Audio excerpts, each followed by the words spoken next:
Snake handling is practiced in some misguided churches. It is not a biblical endeavor. Mark 16:17 through 18 is used by some as a basis for handling snakes.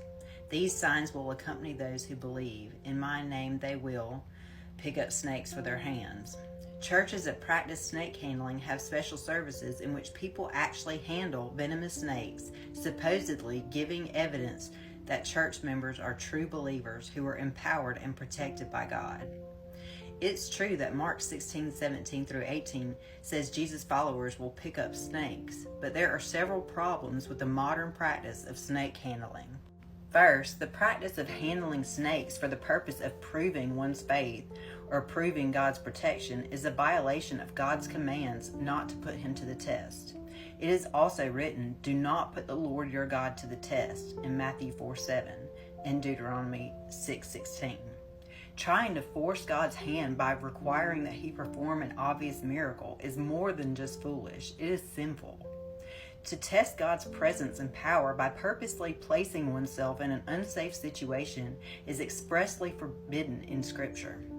Daniel did not seek out the lions, but when he found himself surrounded by them, through no fault of his own, he found that God was there. Likewise, we trust God in dangerous situations, but we never purposely seek out danger. Second, it's important to remember that there are serious questions regarding whether verses 9 through 12 of Mark 16 belong in the Bible. The evidence suggests that these verses were not originally part of the Gospel of Mark.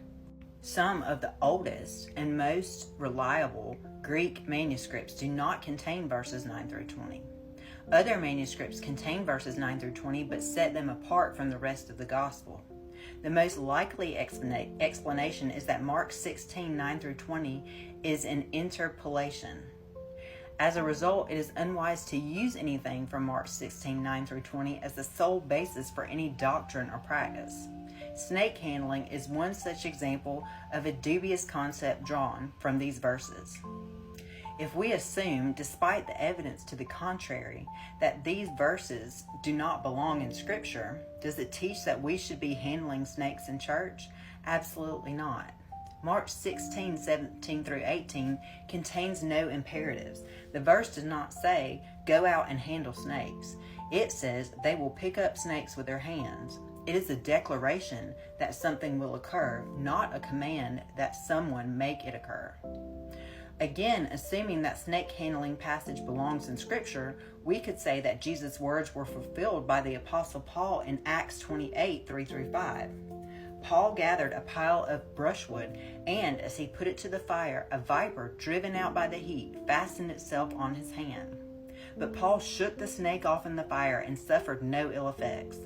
Notice that Paul was not seeking out snakes to handle. He was handling firewood and was bitten by a snake against his wishes. God intervened and miraculously protected Paul from the effects of the snake bite. Jesus' words in Mark 16:17 through 18 gave his apostles the assurance that as they faithfully served God in the spread of the gospel, he could protect them from anything that crossed their path. If the snake handling churches were consistent, they would also observe the second part of Mark 16:18. And when they drink deadly poison, it will not hurt them at all. Why not drink a vial of strychnine or arsenic and prove one's faith that way? Why stop with the snakes? God can and will protect us according to his will as we are serving him. But we are not to put the Lord to the test. Just as Jesus refused to jump off the pinnacle of the temple, and just as Daniel did not go lion hunting, so we are not to intentionally seek out situations that require God's miraculous intervention. While not speaking directly of snake handling in churches, 1 Corinthians 10:9 could apply. We should not test the Lord as some of them did and were killed by snakes.